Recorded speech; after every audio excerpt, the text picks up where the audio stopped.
À 1 heure avancée de la nuit, au-dessus du centre de l'Iran, un bombardier furtif B-2 glissait à 12 800 mètres d'altitude, cap sur une cible vers laquelle son équipage volait depuis 11 heures. Un passage solo contre un dépôt de munitions souterrain blindé, bourré de missiles iraniens. Tout semblait normal. Puis l'écran de menace s'illumina d'un émetteur que l'équipage avait prié de pouvoir contourner. À leur insu, 3 batteries de missiles solaires que le renseignement avait confirmées comme détruites 2 semaines plus tôt étaient bien vivantes. Le cockpit devint soudainement silencieux. Le genre de silence où l'on entend son propre cœur battre à l'intérieur de son casque. Le commandant de mission était déjà en train de traiter le problème. Il extrait la position du premier radar iranien, un Gadir, depuis le système de gestion défensive. Ce système, qui classe chaque radar tentant de les localiser et le superpose sur l'affichage de navigation, est en quelque sorte le cerveau de la survie du B-2. Le Gadir est le radar d'alerte avancé VHF, longue portée de l'Iran. Le genre qui cherche les avions comme un projecteur balayant un parking. Le projecteur est allumé et le parking a la taille de 3 régions françaises réunies. Le B-2, indicatif Enclume 31, longe le bord oriental.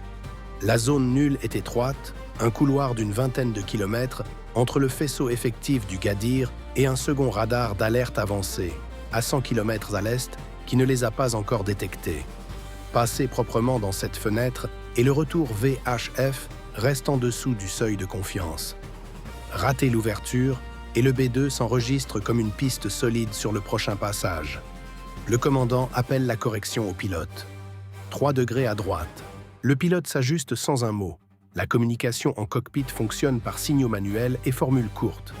Pas d'appel radio vers les ravitailleurs, pas de liaison avec le centre d'opération aérienne combiné. Pas de mise à jour depuis les F-35 qui conduisent les missions de suppression des défenses aériennes ennemies à plus de 300 km à l'ouest. L'équipage qui pourrait les aider ne sait pas qu'ils ont besoin d'aide. Et la seule transmission qui réglerait le problème illuminerait chaque récepteur de renseignement électronique de la côte du Golfe. Un réseau d'oreilles collé à la paroi de l'espace aérien iranien, cataloguant tout ce qui émet.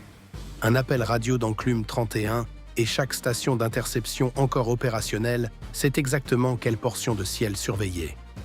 Il règle ça avec ce qui est dans le cockpit, ou il ne le règle pas du tout. Le Gadir balaie. Le système de gestion défensive enregistre la puissance du signal qui monte en pic quand le faisceau traverse leur secteur, puis qui retombe. Le commandant de mission surveille le prochain balayage s'approcher sur la minuterie de rotation. 8 secondes entre chaque passage. Le pilote maintient le cap corrigé, guidant Enclume 31 dans l'ouverture de la couverture à 12 800 mètres et 900 km/h. Le faisceau balaie à nouveau. Le signal monte en pic, puis retombe. Le commandant de mission expire lentement entre ses dents. Le retour sur ce passage était plus faible que le précédent. La zone nulle fonctionne. La géométrie s'ouvre à mesure qu'il pousse vers le nord. Mais le radar d'alerte avancé VHF n'a pas besoin d'une piste solide pour causer des dégâts. Les conséquences se multiplient déjà derrière eux. Le B-2 a une section efficace radar d'environ 0,01 m², à peu près la taille d'un grand oiseau. Un avion qui s'étend sur plus de 50 mètres d'envergure et les radars iraniens voient un pigeon. Un pigeon très rapide avec 11 heures de carburant et 16 bombes anti-bunker dans le ventre. Le B-2 a Spirit, l'aile volante furtive de Northrop Grumman. Plus de 50 mètres d'envergure en composite façonné pour tromper le radar. Conçu pour emporter 18 tonnes d'armement à travers un espace aérien défendu sans être détecté. Section efficace, radar de 0,01 m².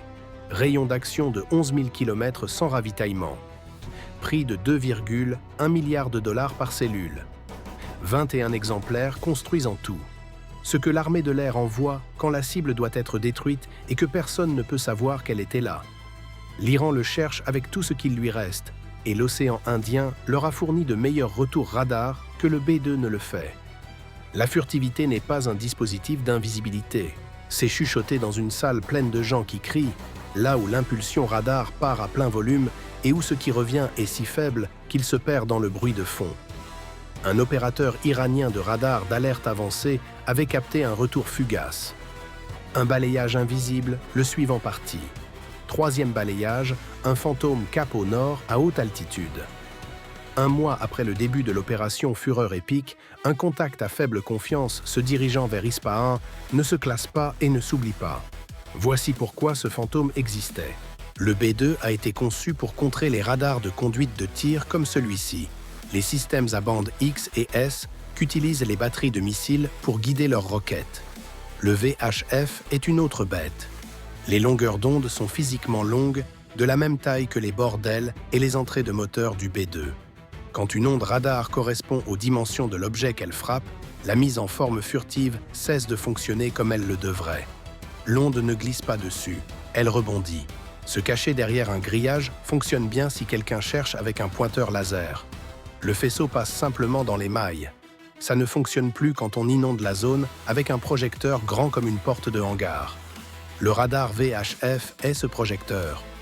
Le Gadir ne peut pas produire des données de conduite de tir, juste un relèvement et une altitude approximative. Mais c'est bien plus que suffisant pour dire à chaque batterie de missiles encore opérationnelle dans la région exactement où regarder.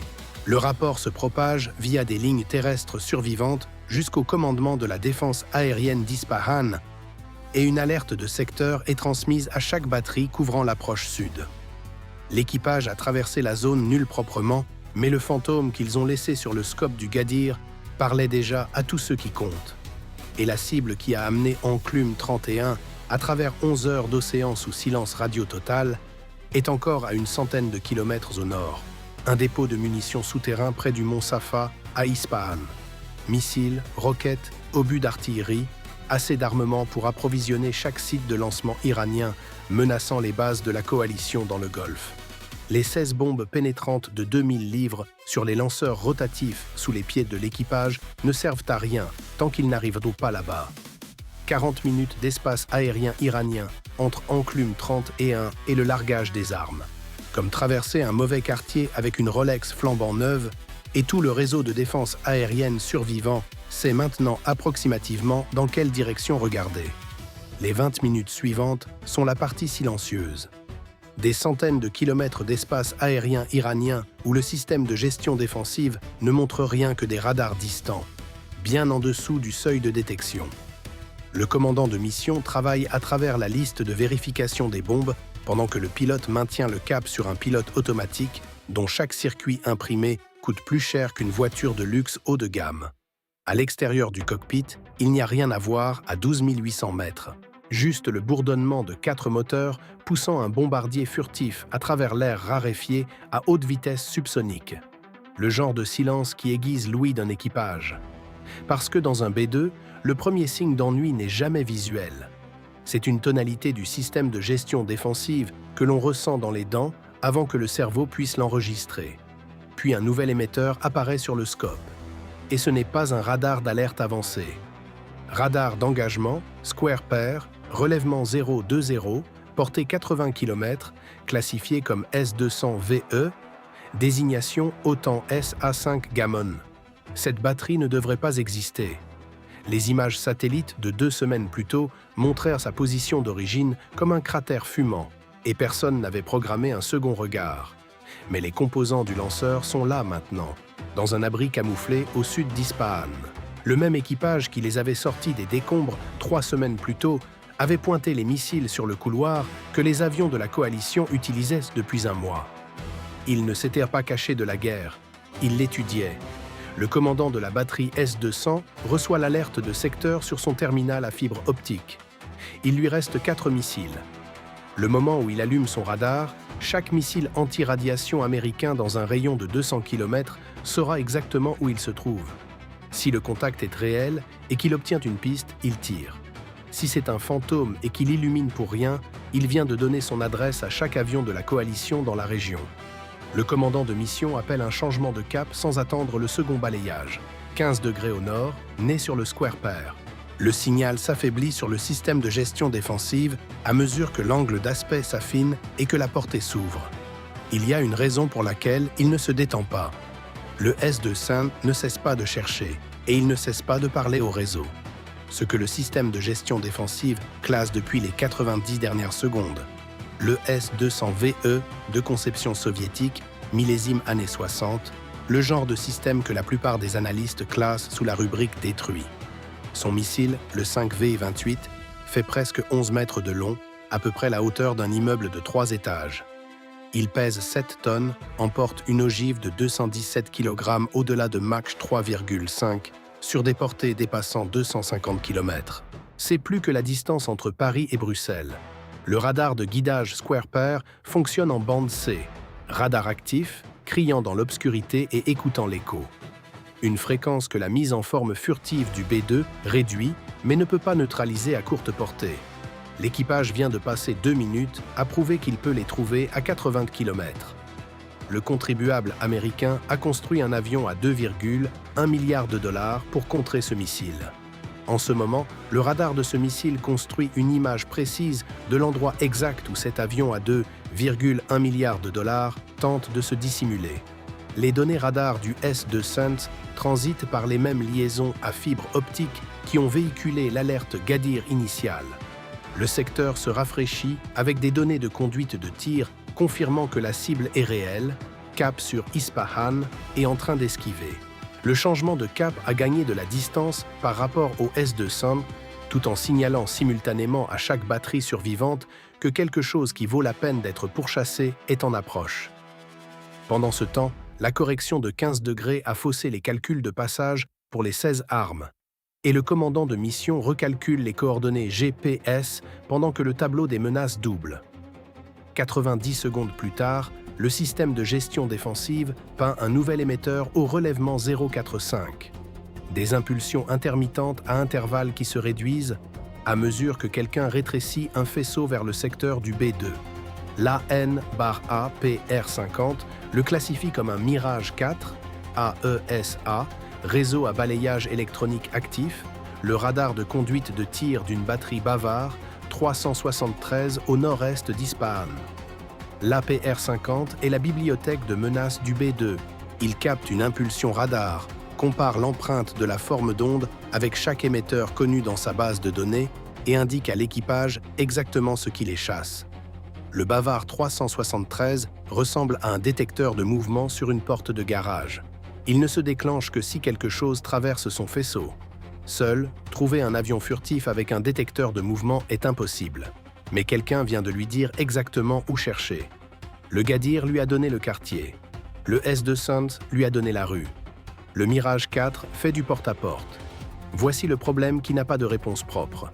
Virer au nord a mis le B de nez sur le S-200, ce qui minimisait le retour radar contre le Square Pair.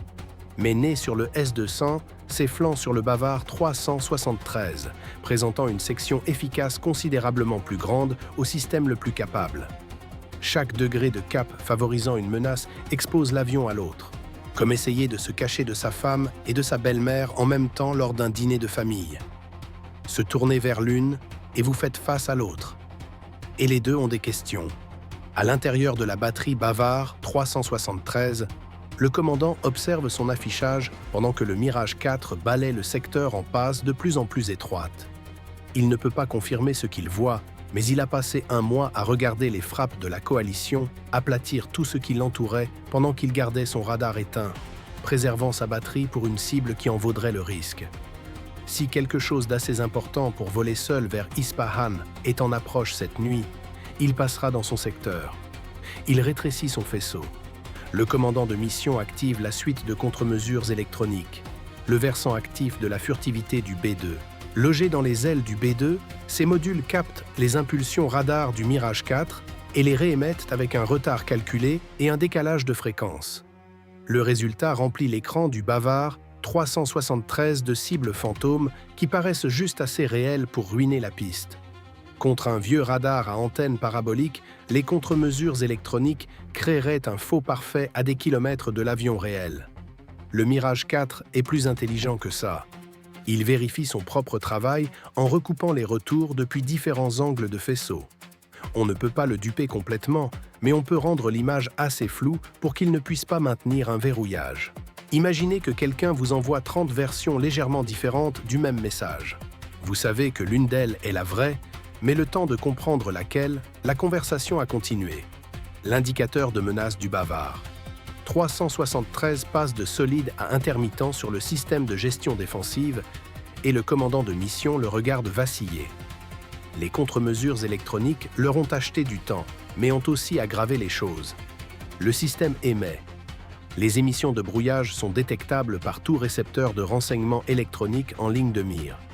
L'avion conçu pour être invisible vient de devenir la chose la plus bruyante du centre de l'Iran dans la bande de fréquence du bavard 373. Le chuchotement le plus coûteux de l'histoire militaire vient de se transformer en cri. Chaque station de renseignement de signaux survivante dans un rayon de 160 km a maintenant un relèvement sur un brouillage actif à haute altitude au-dessus d'Ispahan. L'équipage du S-2 Suns, dont la piste s'était estompée, reçoit un relèvement frais dérivé du renseignement électronique et fait pivoter son square pair vers la cible à nouveau. Le bavard 373 reçoit un recoupement confirmant un avion en brouillage actif à ce relèvement. Le brouillage qui protège le B2 d'un radar livre sa position à chaque autre capteur du réseau. 3 sources, VHF depuis le Gadir, bande C depuis le S-2 Suns, renseignement électronique depuis la propre suite de guerre électronique du B2. Une seule cible. L'avion qui a franchi la frontière il y a 1h30 dispose maintenant d'une adresse tridimensionnelle et l'équipage est à 4 minutes d'ouvrir les soutes à bombes. 2 minutes avant le largage. Le commandant de mission termine le dernier recalcul du point d'impact pendant que le pilote maintient le cap à 12 800 mètres. Chaque changement de cap au cours des 10 dernières minutes a faussé les calculs de passage. Il a reconstruit les coordonnées GPS pour 16 armes, pendant que 2 radars de missiles solaires et un réseau de renseignement électronique se referment depuis 3 directions. 16 armes sont sur ces lanceurs rotatifs depuis Diego Garcia. Tout ce qui s'est passé pendant les 11 dernières heures, la traversée de l'océan, 3 ravitaillements en vol, le passage dans la zone nulle, les corrections de cap, l'activation des contre-mesures électroniques, avait pour seul but d'acheter 37 secondes au-dessus de cette cible. Point d'impact confirmé. Lanceur rotatif en rotation vers la position de largage. Chaque seconde où ces soutes restent ouvertes est une seconde pendant laquelle les 2 radars de conduite de tir peuvent construire la piste qu'ils cherchent depuis 1 heure. Le Sayyad 4 a seulement besoin d'une solution de tir propre pour mettre fin à la nuit d'enclume 31. Soutes à bombes ouvertes. Le moment pour lequel chaque équipage de B2 s'entraîne est le moment où l'avion est le plus vulnérable. Pendant 10 secondes, la géométrie furtive qui a fait voler ce B2 pendant les 11 dernières heures cesse d'exister. La section efficace radar bondit de la taille d'un oiseau à celle d'un petit avion dès que la soute s'entrouvre. 2 milliards de dollars d'ingénierie furtive neutralisés pendant 10 secondes par le simple acte d'ouvrir une porte. Le jeu de cache-cache le plus coûteux de l'histoire. Chaque radar du centre de l'Iran peut soudainement voir les entrailles du bombardier, tambour de lanceur, corps de bombe, tout ce que la peau furtive était conçue à cacher. L'affichage de l'opérateur du bavard 373 se résout instantanément.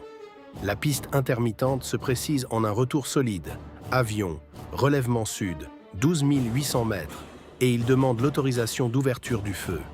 Le commandant de batterie fait face au calcul que chaque officier de défense aérienne iranien a appris ce mois-ci.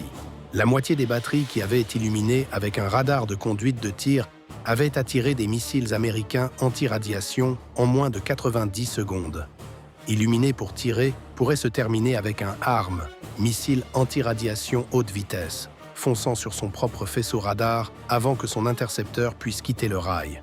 Le HARM ne chasse pas les avions, il chasse les radars. Le moment où une batterie de missiles s'allume, le HARM se verrouille sur le signal et le remonte jusqu'à la source comme un chien poursuivant un écureuil. Sauf que l'écureuil porte une ogive à fragmentation et arrive à Mach 2. Mais ce retour est réel et directement au-dessus d'Ispahan. Il autorise le tir. À l'intérieur d'enclume 31, le lanceur rotatif est en cycle. Les GBU-30 tombent dans la nuit iranienne. GPS en acquisition, aileron caudaux déployés, chaque bombe corrigeant indépendamment sa trajectoire vers son point d'impact sur le complexe du dépôt. Ce qui vient de quitter cette soute, 16 GBU-30 et un JDAM, munitions d'attaque directe à guidage conjoint, chacune avec une antenne GPS dans le kit de queue, 4 ailerons corrigeant la trajectoire 10 fois par seconde. Le système de guidage épingle les coordonnées GPS de la cible avant le largage et ne lâche plus, comme poser un repère de localisation sur la carte de votre téléphone. Sauf que ce repère pèse 900 kg et arrive à vitesse terminale. Chacune emporte une ogive pénétrante Blue 109, coque en acier forgé de 2,5 cm d'épaisseur, 250 kg de tritonal et un fusée à action retardée FMU 143. La fusée ne se déclenche pas à l'impact. Elle compte les étages comme un ascenseur, attendant d'atteindre la bonne profondeur avant de détonner. Une bombe conventionnelle est un marteau. Elle frappe la surface et répand l'énergie sur le dessus. La BLU 109 est un clou de chemin de fer enfoncé par un train de marchandises. Toute la force concentrée pour percer d'abord 1 à 2 mètres de béton armé. Le dépôt près du mont Safa avait été construit pour survivre à des frappes aériennes conventionnelles. Il n'avait pas été construit pour survivre à 16 clous de chemin de fer arrivant simultanément. Le commandant de mission ne pouvait rien faire contre le Sayyad 4 qui montait sur le rail au nord-est. Il ne peut que regarder le lanceur rotatif décompter les armes restantes pendant que les secondes d'exposition s'écoulent. 10 secondes d'exposition maximale. Les soutes à bombes se ferment. Le réseau de défense aérienne survivant de l'Iran avait une fenêtre de 10 secondes. Ils en ont utilisé 4 pour une vérification d'autorisation de tir. La furtivité revient. La piste solide du Bavard 373 se dissout dans le bruit. Le Mirage 4 fixe un ciel vide là où un avion existait un instant auparavant. Le Square Pair du S-200 perd son retour dans le même instant. 5 secondes plus tard, le Sayyad 4 quitte le rail et son propulseur s'allume. Ce qui vient de quitter ce lanceur. Le Sayyad 4C, l'intercepteur indigène à plus longue portée de l'Iran, un missile à propergol solide à 2 étages de 6 mètres de haut, accélérant au-delà de Mach 4,5 jusqu'à un plafond d'engagement au-dessus de 27 000 mètres, guidage radar semi-actif. Il remonte l'énergie réfléchie par le Mirage 4 comme un chien suit une piste olfactive. Sauf que ce chien pèse 1800 kg et emporte une ogive à fragmentation à fusée de proximité conçue pour déchiqueter tout ce qui se trouve dans un rayon de 50 mètres. Portée de 200 km, plus que la distance entre Paris et Le Mans. L'intercepteur fonce vers la dernière position connue d'une cible qui n'existe plus sur aucun scope du réseau iranien. L'intercepteur chasse un fantôme. Le Sayyad 4 poursuit un contact fantôme qui avait cessé d'exister 4 secondes avant le lancement. À Téhéran, quelqu'un essaie déjà de comprendre comment le formuler dans un rapport. Le B2 vire déjà vers le sud, un chuchotement de la taille d'un oiseau qui glisse hors du secteur sur lequel tout le réseau a convergé pendant la dernière heure. Voici ce que le commandant du Bavard 373 n'a appris que quand tout était terminé. Il avait le bon tir. La géométrie de lancement du Sayyad 4 était propre. L'ouverture de la soute lui avait donné la section efficace que son radar attendait depuis 11 heures. Le relèvement était confirmé, l'altitude verrouillée. Il avait tout ce dont une batterie de missiles a besoin pour mettre fin à une mission. Ce qu'il n'avait pas, c'était 4 secondes. Cette même campagne de suppression par missiles anti-radiation, qui avait détruit 11 batteries de défense aérienne iranienne dans la première semaine de l'opération Fureur épique, avait entraîné chaque opérateur iranien à effectuer une vérification de la chaîne d'autorisation d'interception avant de tirer. 4 secondes pour confirmer que l'environnement de brouillage était dégagé avant de s'engager. 4 secondes que l'armée de l'air américaine avait systématiquement intégré dans le cycle de décision de chaque commandant iranien. Non pas avec une arme, mais avec 21 jours de conséquences. L'arme qui avait vaincu le Bavard 373 n'était pas dans la soute d'enclume 31. Elle avait déjà été installée dans la tête du commandant de batterie. Il avait pris la bonne décision. Il l'avait juste prise 4 secondes trop tard. En dessous de l'avion, 16 pénétrantes BLU 109 font ce que fait l'acier forgé à vitesse terminale. Elles frappent le toit blindé du dépôt et ne s'arrêtent pas. Des coques de 2,5 cm perçant le béton pendant que les fusées à retardement comptent les étages, tandis que les bombes s'enfoncent plus profond dans les chambres de stockage souterraines. Les ogives détonnent à l'intérieur du complexe de magasins. Les premières déflagrations, c'est les bombes. Ce qui suit, c'est le dépôt lui-même. Les missiles stockés s'enflamment en premier, le propergol solide prenant feu dans l'espace souterrain confiné où la surpression n'a nulle part où aller. Le souffle déchire les murs des magasins et s'enfonce dans les compartiments adjacents. Les obus d'artillerie s'embrasent ensuite. Une réaction en chaîne traversant le complexe à mesure que chaque détonation rompt la paroi du compartiment suivant et chaque compartiment alimente le suivant. Boule de feu après boule de feu, elles jaillissent par les fractures du béton au-dessus et le ciel nocturne au-dessus d'Ispahan devient orange-blanc. Des centaines de millions de dollars en missiles et artillerie iraniens, des mois de production, des années d'accumulation, s'embrasent dans une réaction en chaîne qu'aucune équipe de secours sur Terre ne pourrait arrêter. Le dépôt de munitions qui contenait assez d'armement pour menacer chaque base de la coalition dans le golfe Persique vient de devenir le nouveau parking le plus récent d'Iran.